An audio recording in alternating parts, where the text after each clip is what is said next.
जय माता दी दोस्तों, जय माता दी। आज मैं आपको संकटा माई की कहानी सुनाऊंगी। मेरी संकटा मैया की कहानी बहुत ही सुंदर और प्यारी है। आप लोग सुनिए और संकटा माता की कहानी लोगों के ऊपर जो भी संकट पड़ते हैं, इनकी मन्नत मांगने से संकटा मैया उस बाधा को तुरंत हर लेती हैं और उसको खुशी प्रदान करती हैं और उसके सारे कार्य पूर्ण हो जाते हैं। चलिए मैं संकटा माँ की आपको कहानी सुनाती हूँ। मेरे साथ लास्ट तक बने रहिएगा और वीडियो को स्किप मत कीजिएगा। संकटा माई की कहानी पूरी सुनी जाती है और आप लोग भी पूरी सुनिएगा। चलिए मैं सुनाती हूँ आपको संकटा माँ की कहानी। एक गांव में एक भाभी रहती थी और उसके साथ उसकी विधवा नंद भी रहती थी। एक दिन क्या हुआ, एक पड़ोस में संकटा माई का निमंत्रण आया और कहीं कहीं का प्रचलन होता है कि संकटा खिलाने में एक विधवा को भी बिठाया जाता है। तो वो पड़ोसन ने नंद को भी न्योता दिया और भाभी को भी न्योता दिया। अब दोनों लोग संकटा खाने गई। तो नंद क्या करती थी, उसकी भाभी जो भी करती थी नंद उन्हीं का देख देख के वो भी वही किया करती थी। तो जो भाभी थी उसने संकटा मैया से अपने लिए एक सुशील सुजन और सुंदर गुणवान पुत्र मांगा। तो नंद ने भी सुन लिया। तो नंद ने भी संकटा मैया से यही मांग लिया। तो संकटा मैया ने तथास्तु बोल दिया। अब जब तथास्तु बोल दिया तब संकटा मैया तो बड़े संकट में पड़ गई। बोली, अरे इस पुत्री ने तो मुझे बड़े संकट में डाल दिया। मैंने इसे तथास्तु तो बोल दिया है, अब लेकिन इसको मैं पुत्र कैसे दूंगी, इसका तो पति ही नहीं है। तो संकटा मैया बोली कि अब तो मुझे किसी न किसी तरह अपने वरदान को सत्य तो करना ही पड़ेगा। अब क्या हुआ, दोनों लोग संकटा खा के अपने घर में चली गई। कुछ दिन बीते तो उसकी भाभी गर्भ से हो गई और जो इधर नंद थी उसके हाथ में एक अंगूठे में छाला पड़ गया। जैसे जैसे उसके भाभी का पेट बड़ा होता था वैसे वैसे उस नंद का हाथ का छाला बड़ा होता था। ऐसे होते करते 9 महीने बीत गए। अब जब 9 महीने बीत गए तो भाभी के एक सुंदर सुशील सज्जन एक बहुत ही प्यारा सा बेटा उत्पन्न हुआ और इधर नंद के जो अंगूठा था, अंगूठे में जो छाला पड़ा था वो छाला फूटा, उससे एक मेढक पैदा हुआ। अब सभी लोग बहुत हंसते और उस नंद की बुआ बुआ बुआ सभी कहते थे और मजाक उड़ाते थे कि बुआ के तो मेढक पैदा हुआ, देखो बुआ के तो मेढक पैदा हुआ।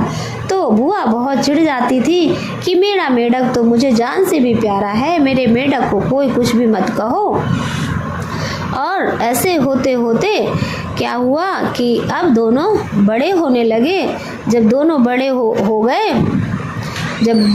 हो गए तो क्या हुआ कि जब वो भाभी का लड़का अपने महल में खेलता था गांव में, तो उस नंद भी अपने मेढक को वहीं छोड़ आती थी जाके, और तो वो भी फुदक कर खेलने लगता था। तभी क्या होता था, वो जो भाभी का लड़का था वो मेढक को पकड़ के बुआ के पास छोड़ आता था कि बुआ आप अपने मेढकों को पकड़ो, नहीं ये कहीं पैर के नीचे आ जाएगा तो दब जाएगा और ये मर जाएगा। तो बुआ बोलती थी, अरे नहीं नहीं, वो तुम्हारे साथ ही पैदा हुआ है तो तुम्हारे साथ ही खेले खाएगा, उसको खेलने दो, मेरे मेढकों को कोई कुछ मत कहो। प्यार से वो उसको मेढकऊ कहा करती थी। तो राजा वो बोला लड़का भाभी का, ठीक है बुआ खेलने दो, कोई बात नहीं, कोई बात हो जाए तो हमें मत कहना। बोली हाँ ठीक है। ऐसे ऐसे धीरे धीरे वो भाभी का लड़का शादी योग हो गया। अब भाभी के लड़के की शादी तय हो गई, बारात जाने लगी। अब जब बारात जाने लगी तो बुआ बोली, भाई भैया की शादी में तो मेरा मेढका भी सहबाला बनेगा, जो शादी में कुंवर कलेऊ होता है तो उसमें सहबोला बन करके बैठते हैं, तो मेरा मेढका भी बनेगा। और वो बारात के साथ आगे आगे चलने लगा फुदक कर। तभी सभी बारातियों ने बोला, अरे इस मेढक को एक तरफ कर दो, नहीं तो पैर पड़ेगा तो पिच हो जाएगा।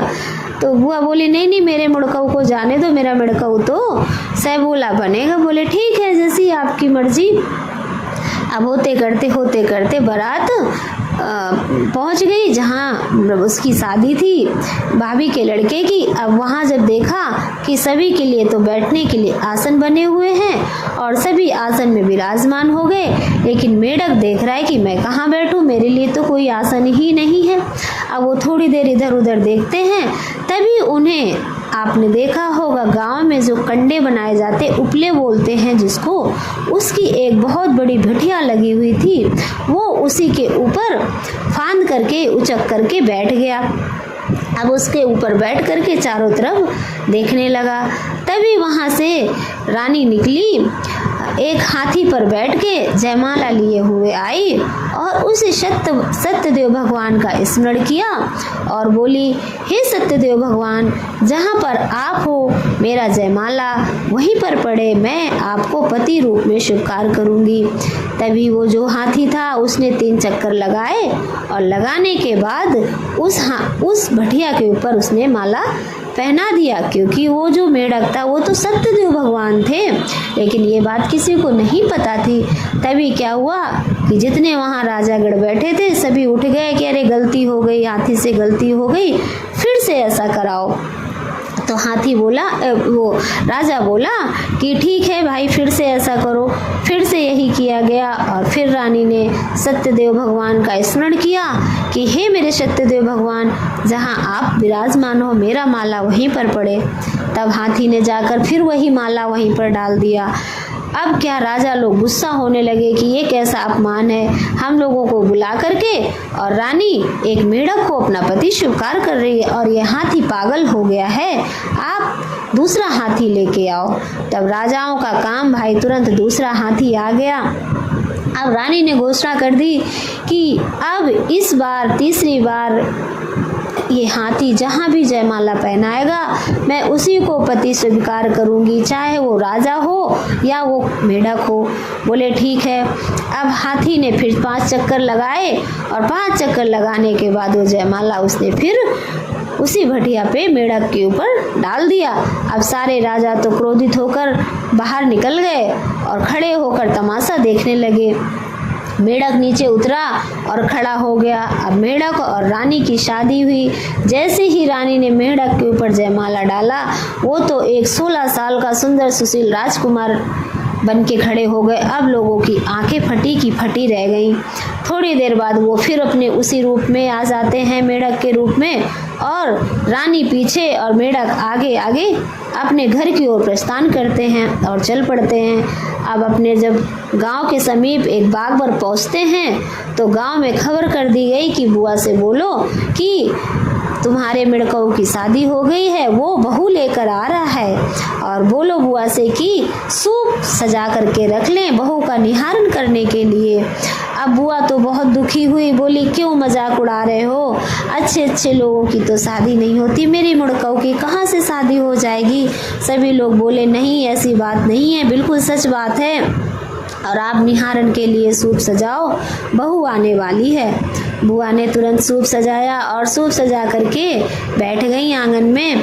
देखा तो सच में मेढक आगे आगे और उसके पीछे एक बहुत ही सुशील सुंदर राजकुमारी चली आ रही है। अब बुआ ने देखा तो बुआ तो बहुत ही ज़्यादा चिंतित हो गई कि अब मैं क्या करूँगी। और आते हैं, दोनों का स्वागत होता है और दोनों मेढक और रानी घर में प्रवेश करते हैं और रहने लगते हैं। होते करते कई दिन बीत जाते हैं तो जो वो बुआ जी थी वो आंगन में बैठ के रोने लगी। तभी वो बहू निकली, बोली माँ आप क्यों रो रही हो, आपको क्या दुख है। तो माँ बोली कि बेटा ये बताओ, मैंने तो अपना रड़ापा भोग लिया था, बट तुमने इन मेढक को क्यों अपना पति स्वीकार किया है, मैं तुम्हें क्या करूं। तो रानी बोली माँ आपके लिए मेढक है, मेरे लिए तो ये विष्णु भगवान है, सत्यदेव भगवान है और आपको बहुत चाहते हैं। बोले अच्छा, तो मुझे कैसे इनके दर्शन हो। बोले कि आप क्या करना, रात में खूब सारे लकड़ी कंडे इकट्ठे करना और उसमें आग लगा देना, फिर रात को चिल्लाना, 12 बजे वो हमारे पास आते हैं, तो तब आप चिल्लाना कि हाय बेटा मैं जल गई मुझे बचाओ, हाय बेटा मैं जल गई मुझे बचाओ। तो उन्होंने ऐसा ही किया और जैसे ही रात को देखा कि उनका बेटा आया है और उनको पता चलता है, तभी वो कंडों में आग लगा देती हैं और चिल्लाने लगती हैं कि अरे बेटा मैं जल गई मुझे बताओ, अरे बेटा मैं जल गई मुझे बचाओ। तभी वो बेटा देखता है कि मेरी माँ दुख में है, माँ को दुख है, माँ जल रही है। तभी वो वहाँ से तुरंत भागते हैं और पहुँचते हैं माँ को बचाने के लिए। तभी माँ उनके पैर पकड़ लेती है कि अरे बेटा मुझे किस चीज़ का ये दुख दे रहे हो और मुझे क्यों नहीं दर्शन दिया। तो बोला राजकुमार बेटा कि मैं आपका नहीं हूँ, मैं तो संकटा माई का हूँ। और आपने कितनी संकटा मानी थी, आपने कोई भी संकटा नहीं खिलाई, ना मेरे पैदा होने की खिलाई, ना मेरे छठी छल्ला जो भी तुमने शुभ काम किए, शादी ब्याह किए, लेकिन संकटा माई को तुमने नहीं खिलाया किसी को। उसी का कारण है और जो भी करना है संकटा माई करेंगी, उन्हीं से तुम अपनी विनती करो। तभी बुआ माफ़ी मांगती हैं और संकटा माई को न्योता देती हैं, हे संकटा मैया सभी लोग 7-5 संकटा खिलाते हैं, मैं पूरे नगर की सुहागिनों को संकटा खिलाऊंगी और मेरा बेटा मुझे वापस दे दो। तभी पीछे से राजकुमारी आती है और वो जो ऊपर से मेढक का कवच पहने हुए थे उसे वो आग में फेंक देती है और वो बेटा माई को मिल जाता है। हे संकटा मैया जैसे आपने उनके पुत्र को मिलाया, ऐसे दुनिया में सभी माताओं के पुत्र को मिलाना, सभी की अच्छे अच्छे संकटों को हर लेना और अच्छे अच्छे उन्हें सुख देना। जय संकटा मैया की।